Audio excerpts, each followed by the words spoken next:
함께 읽은 에스겔서 35장의 말씀 내용은 택한 백성들의 원수의 대표로 상징되는 에돔을 향한 심판을 선언하시는 예언의 말씀 내용인데, 하나님께서 에돔을 향해서 심판을 선언하신 세 가지 이유가 있는데, 그 세 가지를 오늘 본문의 첫째는 3절 이하 9절에서 그들이 옛날부터 이 하나님의 택한 백성들 선민들에 대하여 원한을 품고 있다가 예루살렘이 바벨론에 의해서 함락될 때 그 선민을 살육하는 범죄를 저질렀기 때문이고요. 두 번째는 하나님의 백성과 그 기업인 선민과 그 땅을 그들이 탐냈기 때문이고요. 하나님의 징계로 말미암아 환난 중에 있을 때 틈을 타서 그 땅을 자기들의 땅으로 삼으려고 했기 때문이라는 의미고요. 그게 10절이야 11절의 말씀이고요. 그 다음 세 번째로는 택한 백성들인 선민과 하나님을 조롱하였기 때문이라. 그것이 12절 이하 15절까지 기록된 말씀의 내용입니다. 오늘 이 말씀에 에돔의 이 멸망의 원인의 근원을 살펴보면, 왜 에돔이 이스라엘 백성들의 원수의 대표로 상징되었는가 하면, 이거는 야곱과 에서의 때로 거슬러 올라갑니다. 거기서부터 시작됐어요. 야곱이 형 에서의 축복권을 가로채어서 장자의 명분을 빼앗은 것. 아니, 정확히 말하면 야곱이 빼앗은 게 아니에요. 에돔이 하나님의 귀한 장자의 명분을 소홀히 여겼기 때문이죠. 그래서 뺏긴 거예요. 근데 그 후손들에게 그 이후로 역사 속에 큰 그것이 원한이 된 거예요. 그 지금 이스라엘과 이란의 그 이스라엘과 중동의 전쟁, 이게 전부 그 후손들이에요. 에서와 야곱의 후손들이란 말이에요. 그 에서의 후손들이 에돔 족속이란 말이에요. 그 야곱과 에서의 때로부터 그 두 형제의 갈등이 그 민족의 후손들로부터 몇 년이 이어져 내려오면서 늘 원수지간이었습니다. 그래서 이 에서의 후손들이, 이스라엘 백성들이 가나안 땅에 들어갈 때도 그 가나안 땅에 들어가 정복하는 것을 대적하여 방해하고요. 또 가나안 땅에 이스라엘 백성들이 정착한 후에도 에돔 족속들이 계속 이스라엘 백성들을 괴롭히며 대적했고요. 그리고 마침내는 유다가 곤경에 처한 것을 기회로 해서 그 백성들의 소유를, 그 땅을 자기들이 차지하려고 한 것으로 통해서 자신들의 한을 풀려고 했어요. 그런 것들이 원인이 되어서 하나님께로부터 그 민족이 멸망을 당하게 되었다는 사실입니다. 이런 것을 통해서 우리가 얻어야 할, 영적으로 대입하여 얻을 중요한 교훈이 뭐냐면, 비록 원수일지라도 성경 말씀에 원수를 사랑하라 하시는 말씀처럼, 우리를 대적하는 어떤, 우리를 괴롭히면, 우리를 방해하며 우리에게 상처를 주며 우리에게 어떤 손해를 입히는 사람일지라도 내가 미워하거나 내가 대적하려고 해서는 안 된다는 사실이에요. 그 이유를 근원적으로 우리가 성경적으로 살펴보면, 하나님은 우리 인생의 생사복을 주장하시는 분이시잖아요. 그러죠? 그런데 어떤 사람이 나를 괴롭힌다고 해서, 어떤 사람들에게 내게 손해를 입힌다고 해서, 어떤 사람들이 나를 조롱한다고 해서 그들로 통하여 내가 받는 피해나 상처는 실상은 영적으로 보면 그 모든 것들이 생사화복을 주장하시는 하나님의 뜻 가운데 하나님의 손에서 이루어지는 거지, 그 나를 괴롭히며 피해 입히고 상처 주는 그 사람들이 아니란 말이에요. 그러면 만약에 내게 피해를 입히고 상처 주는 그 사람들이 나를 괴롭히고 내게 해를 끼치는 것으로 내 인생이 불행해진다면, 그러면 역으로 그 사람들이 나를 선대해주면 내 인생은 행복해지는 거네요. 그러면 나를 선대하거나 혹은 나를 불행하게 만드는 그 사람에 의해서 내 인생의 생사화복이 좌우되네요. 저 사람이 나한테 잘해주면 내 인생이 편하고 행복할 거고, 저 사람이 나를 괴롭히고 해를 끼치면 내 인생이 불행할 거고, 그럼 내 인생의 생사화복은 하나님께 달린 게 아니네요? 누구한테 달렸어요? 나를 선대하거나 나를 괴롭히는 사람에게 달려 있는 거잖아요. 심지어는 우리 환경조차도 마찬가지예요. 우리의 삶 속에 어떤 문제가 있을 때 우린 그 문제를 가지고 환경을 탓하면 안 됩니다. 환경이 우리 생사화복을 주장하는 게 아니에요. 환경도 다 하나님이 다스려 주장하시는 거예요. 악인들도 하나님이 다 몽둥이로 쓰시는 거예요. 네. 그렇기 때문에 우리는 그런 이유에서 혹시 어떤 사람이 내게 해를 끼치고 상처를 주고 내게 손해를 입혀도 우린 그 사람을 미워하면 안 돼요. 그 사람을 통하여 내 인생의 생사화복은 하나님이 주장하신다는 사실을 알아야 돼요. 그 사람 미워할 거 아니에요. 그 사람 통해서 하나님이 뭔가 나로 깨닫게 하시는 게 있고 뭔가 내 생사화복을 그렇게 환경으로 만들어 가실 만한 이유가 뜻이 다 있는 거예요. 그러니까 우리는 무슨 일이든지 그 원인이 누구에게 있든지 환경에게 있든지 사람에게 있든지 그걸 보면 안 돼요. 그 배후에서 주관하셔서 역사하시면서 내 인생의 생사화복을 주장하시는 하나님 안에서 그 원인을 찾아야 되지요. 예. 여러분, 우리 이런 신앙생활의 원리를 제대로 깨달아 알면 우리는 오직 두려워할 분이 하나님밖에 없고요. 예. 우리는 모든 삶의 문제 가운데서 그 문제에 해결할 수 있는 길을 하나님께로부터만 찾으면 되는 거고요. 우리는 누구하고도 원수 맺을 일이 없어요. 왜? 모든 것은 하나님과 나와의 관계 속에서 다 이루어지는 일들이기 때문에. 하나님이 나를 다루어 가실 때 때로는 어떤 사람을 통해서도 하나님 다루어 가시고요. 때로는 환경을 통해서 다루어 가시고요. 배후에서 환경이나 사람이나 그 모든 것들을 다 다스려서 나를 주관하시는 이는 하나님이시라는 사실이요. 예. 그 원수 사랑의 원리가 그와 같은 거예요. 원수도 마찬가지예요. 그가 원수가 아니에요. 그는 하나님이 쓰시는 몽둥이에 불과한 거예요. 예. 이런 원리를 우리가 똑바로 알면 우리 신앙생활의 태도가 달라진다니까요. 누구도 미워하거나 원망할 필요 없어요. 우리가 어떤 면에서 우리에게 해를 끼치고 우리에게 상처를 주고 손해를 입히는 사람들을 원망한다? 그러면 그건 뭐예요?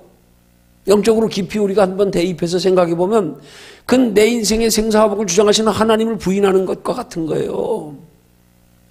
그 사람을 통해서 배후에서 하나님이 내 인생을 주관하시는데 그 내 인생을 하나님이 주관하심을 부인하는 거란 말이에요. 그냥 받아들이세요. 순응하세요. 거기에도 하나님의 뜻이 있음을 믿고 나와의 관계 속에서 하나님과 나와의 관계 속에서 그 원인을 찾고 그 해결 방법을 찾아야 되는 거지 다른 데서 찾으려고 그러면 안 돼요. 환경이 내게 어려움을 가져다 줍니까? 환경을 피하려고 그러지 마세요. 환경을 바꾸려고 그러지 마세요. 네. 그걸 통해서 주관하시는 하나님과 나와의 관계를 회복시켜서 하나님이 환경도 바꾸어 주시게 그렇게 해야 되는 거란 말이에요. 이런 신앙의 깊은 원리를 우리가 알지 못하니까 사람에게 상처받고 환경에 우리 신앙이 좌우되고 더 한 걸음 깊이 들어가서 영적으로요. 여러분 우리 감정대로 하는 신앙생활도 이거 잘못된 신앙생활이에요. 우리 생각대로 하는 것도. 왜? 여러분 우리가 그리스도 안에서 예수 그리스도를 영접하고 성령이 내 안에서 거하시면 성령이 내 마음과 생각을 다스려 주장하시는 신앙이 정상적인 거예요. 그래서 우리 속에서 행하시는 이가 하나님이 되어야 되는 거예요. 그래서 우리의 행하는 신앙생활은 모두가 다 우리 속에서 행하시는 하나님의 생각을 따라 행하는 게 하나님 앞에 의롭게 여기는 신앙생활이란 말입니다. 인정받는 신앙생활이란 말이에요. 내 감정이나 내 생각이나 내 어떤 그런 내 이성적인 판단이나 내 지식 가지고 행동하는 거 이거 아니에요. 그거 아니라니까요. 성경은 야고보서 4장 3절이야 2절에서 5절 사이인가 그걸 악이라 그러는 거예요. 내가 모든 걸 다 계획해서 하는 일들. 아무 도시에 가서 뭘 해서 장사하여 일을 벌이라는 자들아. 그게 악한 거다. 그게 죄다. 그게 우리 속에서 하나님이 행하시는 것을 따라 행하는 게 의란 말이에요. 근데 우리가 생각으로 우리의 감정 가지고 행하는 일들 이건 하나님이 내 마음과 생각 내 인생을 다스려 주장하심을 부인하는 것과 똑같은 거란 말이에요. 하나님이 다스려 주장하심을 따라가는 신앙생활이 제일 바른 거예요. 제일 확실한 거예요. 제일 믿음에 복된 거예요. 의로운 거예요. 그래서 우리는 날마다 우리의 마음과 생각을 하나님이 다스려 주장하시기를 구해야 되는 거란 말이에요. 근데 너무 우리는 지금 신앙생활의 원리를 똑바로 깨닫지 못해서 자꾸 무슨 일이든지 자꾸 내가 중심이 되니까 문제가 되는 거야.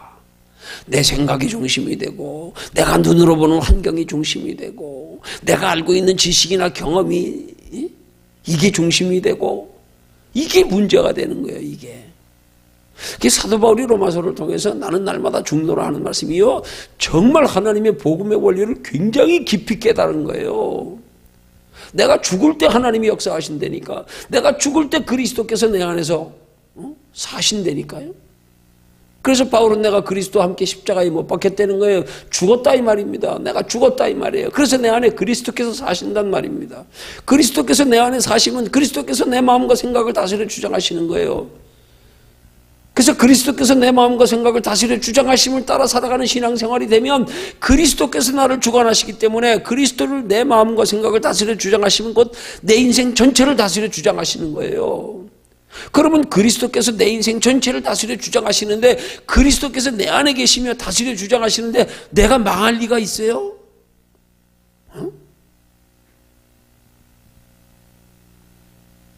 그리스도께 책임지신단 말이에요. 왜? 이제는 그 다음에 바울의 신앙 고백 한 걸음 더 나가서 뭐예요? 그러므로 이제는 내가 사는 것이 아니라 내 안에 그리스도가 사는 것이기 때문에 이제는 나를 위해 살지 않고 주를 위해 산다. 그리스도를 위해서 산다. 내가 주를 위해 사는데 주님이 내 인생 책임 안 져주시겠어요? 말할 것도 없지요. 이게 깨달아지고 믿어야지는 거예요. 이게 믿음이에요. 이게 내가 죽어지는 거예요. 내가 죽어지고 그리스도께서 내 안에 사시면 내 인생은 그리스도께 드려진 인생이다. 그리스도께서 주관하시는 책임지시는 인생이다. 그러면 끝났어요. 내 인생은. 뭐 걱정할 일이 있어요? 뭐 두려워할 일이 있어요? 아니, 한 걸음 더 나가서 그리스도께서 내 인생을 주장하시면 그 내 인생을 주장하시는 과정에서 때로 힘들고 어려운 일이 있는 것조차도 다 우리는 받아들일 수 있다니까. 그대로 아무렴 하나님이 나 죽이시겠어? 어디? 아무렴 하나님이 나 굶기시겠어? 그것도 다 나를 유익되게 하시려고 하지. 그것조차도 나를 이 땅에서 축복보다 하나님의 나라에 더 큰 축복받을 믿음의 사람 만드는 과정일 뿐이지. 응? 다 믿어지는 거예요. 이게. 우리는 모든 것을 다 하나님께서 내 인생의 생사방을 주장하신다는 사실에 근거한 믿음을 가지면 원수까지라도 미워하지 않을 수 있고요. 사랑은 못하더라도 사랑이 하나님 사랑할 마음을 주셔야 되니까. 여러분, 어떤 면에서 사랑은요, 우리가 사랑하는 게 아니에요. 원수를 사랑하라는 게 하나님께서 우리 보러 우리 의지로 사랑하라는 말씀이겠어요? 어떻게 우리 의지 가지고 원수를 사랑합니까? 어떻게 우리 감정 가지고 사랑합니까? 그건 하나님이 사랑할 마음을 주셔야 되지요. 정확히 말하면 원수를 사랑할 마음을 하나님이 주시게 하라. 그 원수를 사랑할 마음을 하나님이 주시게 하는 게 뭐냐? 아니, 하나님 원수 사랑할 마음 달라고 할 것도 없어. 내 인생의 생사복을 하나님이 주관하시고 모든 일들은 하나님이 나와의 관계 속에서 운행해 가신다고 생각하면, 그러면 미움도 없어지는 거예요. 그냥 하나님이 주장하시는 건데, 그것도. 그 사랑은 그거예요. 하나님이 주장하심을 받아들이면 되는 거예요. 그럼 때를 따라 하나님이 그들을 향하여 측은한 마음도 가지게 하시고요. 그래서 때로는 나를 괴롭히는 사람들을 볼 때 한 걸음 더 깊이 들어가면 어떻게 되는 줄 아세요? 그가 측은히 여겨지기 시작하는 거야. 왜? 하나님이 나를 하나님 앞에 유익된 자로 만드시기 위해서, 나를 하나님을 의지하고 하나님 앞에 온전한 믿음의 사람을 만드시기 위한 단련의 과정이, 저 사람이 아무 죄도 없는데 나 때문에 몽둥이로 쓰임받네? 나 때문에? 저 사람은 나를 괴롭힌 몽둥이로 인해 그 사람은 그냥 몽둥이 나중에 쓰고 불태워버리면 끝나는 거예요. 나 한 사람 만들려고 하나님이 내게 껌딱지같이 붙여놓은 사람. 그럼 그 사람을 향하여 측은한 마음, 미안한 마음이 들기 시작한다니까요. 나 때문에. 나 믿음의 사람 만들려고 하나님이 저 사람을, 아무 죄도 없는 사람을 붙들어서 나를 믿음에 사는 사람을 만드는데 악역으로 쓰시는구나. 나 때문에 네가 악역을 맡아야 되는구나. 미안하다. 측은한 마음이 들잖아요. 그게 원수 사랑이지요. 그게. 이런 신앙의 원리 똑바로 알면 정말 우리 인생 진짜 편해져요. 마음이요. 누가 상처를 줘도 상처가 안 돼. 왜? 하나님 편에서 바라보고 생각하니까. 그래서 우리는 모든 일에 어떤 환경에 무슨 사건에 무슨 상황에서도 항상 하나님 편에서 바라보고 생각하는 습관이 돼야 되는 거예요. 그래야 하나님이 붙으신다고요. 두려워하지 않게, 염려하지 않게, 고민하지 않게, 괴로워하지 않게, 상처받지 않게. 생사화복을 주장하시는 하나님과 나와의 관계 속에서 살펴보면 그냥 눈녹도 다 풀려버려. 그냥 다 풀려버려. 그냥 순응하여 받아들이게 되고, 그것도 하나님 앞에 순응하여 잘 순응하여 받아들이고, 참고 기다리며 환난 중에 가만히 엎드려 기도하고 있으면 때가 되면 하나님이 회복시켜 더욱 복되게 하심을 믿는 믿음의 소망이 생기고요. 이게 안 되니까 뭐 조금만 환경이 되면 환경 따라 울었다가 웃었다가 이리 갈까 저리 갈까 고민했다가 미워했다가 사랑했다가 이렇게 되는 거란 말이에요. 그 신앙의 원리를 기본적으로 좀 깊이 한번 생각할 수 있어야 돼요.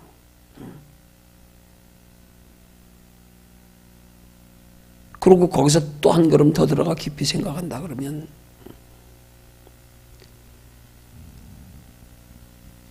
이 에돔 족속들이 이스라엘 백성들을 그렇게 미워해서 그 선조 때에 야곱과 에서를 통하여 맺혀진 형제간의 그 의가 갈라진 한으로 인해서 그 후손들에게까지 하나님이 이스라엘 백성들을 연단하시기 위해서 환난을 주시는데 이들은 그 이스라엘 백성들이 하나님의 연단 중에 환난 받는 걸 기뻐하며 좋아하고요. 오늘 말씀해 보니까 15절 말씀에 이런 말씀 나오죠. 이스라엘 족속의 기업이 황무함을 인하여 내가 즐거워한 것 같이 내가 너로 황무케 하리라.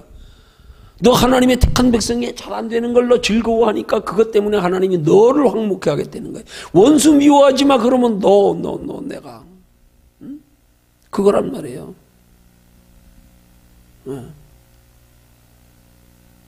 그 상대적으로 남이 안 되는 걸 내가 좋아하는 거 이거요. 이거 악이에요. 이거 보통 악이 아니에요. 그걸 이제 다른 면으로 대입해서 하나님 보실 때 우리 악한 거요. 보세요. 내 유익을 위해서 남이 이용하는 거요. 이거 아주 의도가 악한 거예요. 그래서 사람은 인생을 살면서 기본 도리가 중요한 거예요. 도리가. 인간관계도 상대적으로 맺으면 안 돼요. 잘해주면 잘해주고 못해주면 나도 이게 아니란 말이에요. 나는 저가 어떻든 나는 마땅히 내가 할 도리하는 거. 근데 우린 종종 신앙생활하면서 자꾸 다른 사람을 이용해가지고 내가 유익 보려고. 이용해가지고. 이건 신앙적인 원리가 아니에요. 신앙적인 원리가 아니에요.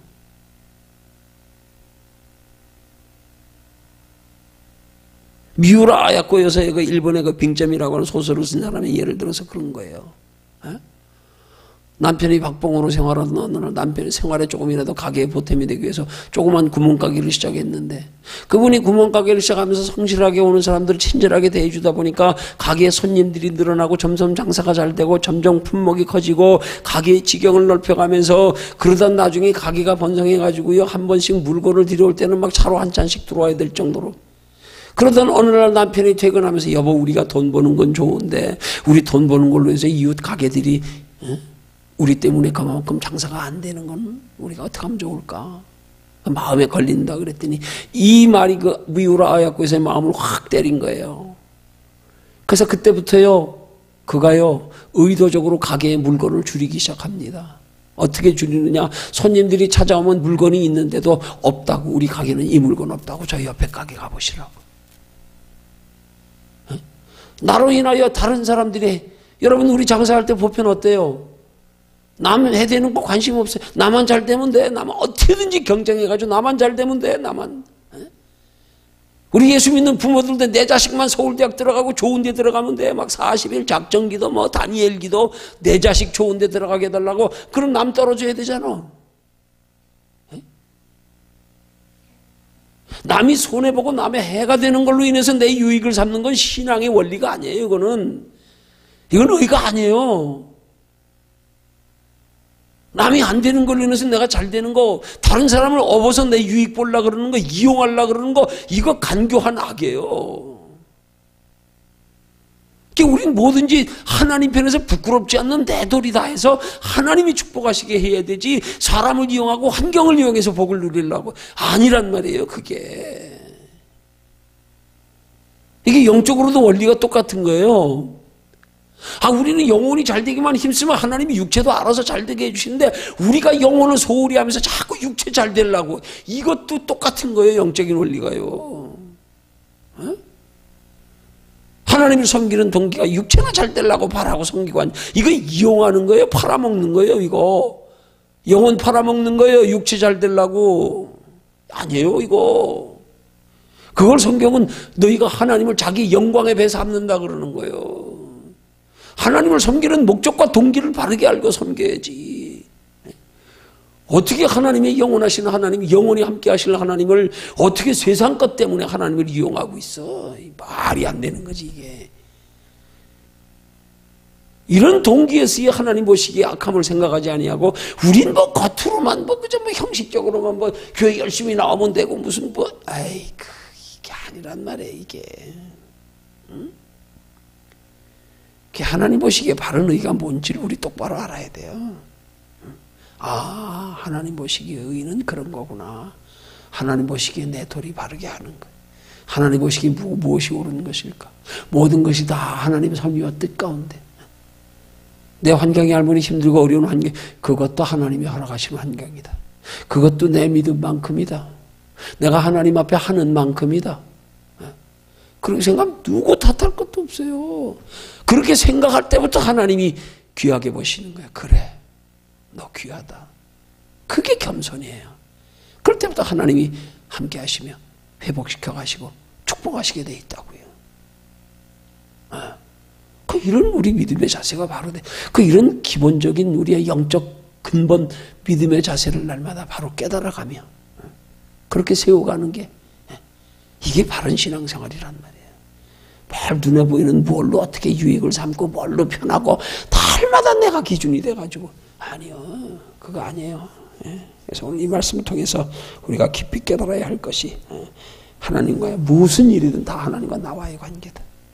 나와의 관계다. 내가 이런 환경에 처한 것도 하나님과 나와의 관계에서, 내가 어떤 사람을 만나게 된 것도 하나님과 나와의 관계에서,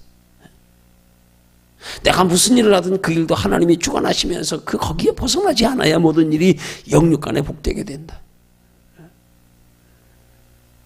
육신만을 생각하지 아니하고 무엇보다 먼저 영혼이 잘 되기를 힘쓰는 것으로 하나님과의 관계를 바로 하는 것에서 출발되어야 돼서, 뭘 하다가도 그것이 하나님과의 관계에 바로 되는 것에 지장이 된다 그러면 빨리 지워버리고, 내 육신에 손해가 있더라도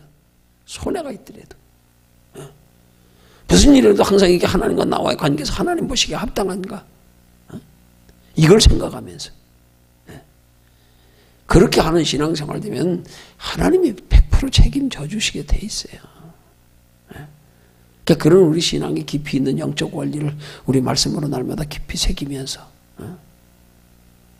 또 그런 것들이 깊이 새기는 걸 그렇게 어렵게 생각할 필요 없어요. 늘 그렇게 우리가 그것만 인식하면 돼요. 하나님이 내 인생의 생사복을 주장하신다. 무슨 일이든지 항상 하나님 편에서 바라보고 생각하는 자세. 소망을 이 땅에 두지 아니하고 영원한 하나님에 두고 살아가는 삶. 이것만 되면 끝났어요. 그럼 때를 따라 지혜 주시고 깨닫게 하시고 인도하시고 뒤에 돌아보면 모든 것이 다 진짜 합력하여 선을 이루심이군. 그렇게 되는 거란 말입니다.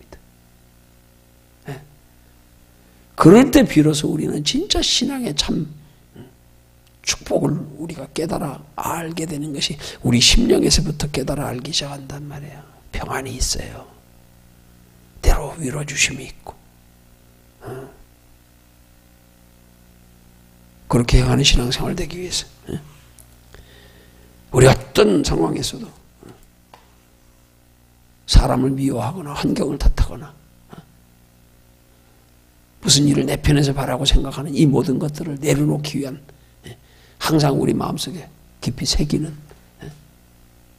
그래서 그런 말씀들을 우리가 마음속에 깊이 새기면요, 지금은 잊어버린 것 같아도 그 새겨진 말씀이 마치 컴퓨터에 저장된 것처럼 때가 되어 필요할 때가 되면 하나님이 생각나게 하신다니까요. 그래서 이런 말씀들을 우리가 귀 기울여 마음 깊이 새겨 들어놔야 되는 거예요. 새겨 들어놓으면 언젠간 생각날 때가 와요. 그 상황이 되면 깨닫게 하실 때가 와요. 이걸 뭘 머리 가지고 지식적으로 공부해서 배워가지고 습득하려고. 아니요, 마음 깊이 신비에 새기려고 그래야지. 내게 주시는 말씀으로 그렇게 받으면 언젠가 깨달아지고 생각나고, 깨닫지 못하고 생각나지 못하면 하나님 환경으로 인도해 주시면서도 깨닫게 하시고. 그래서 이런 말씀들을 마음 깊이 새기는 그런 귀 기울여 듣는 신앙의 자세가 될 때 우리 삶은 날마다 변해갑니다. 자라갑니다. 깊어집니다. 그렇게 신앙생활할 수 있는 저와 여러분들 되기를 주님의 이름으로 축원합니다.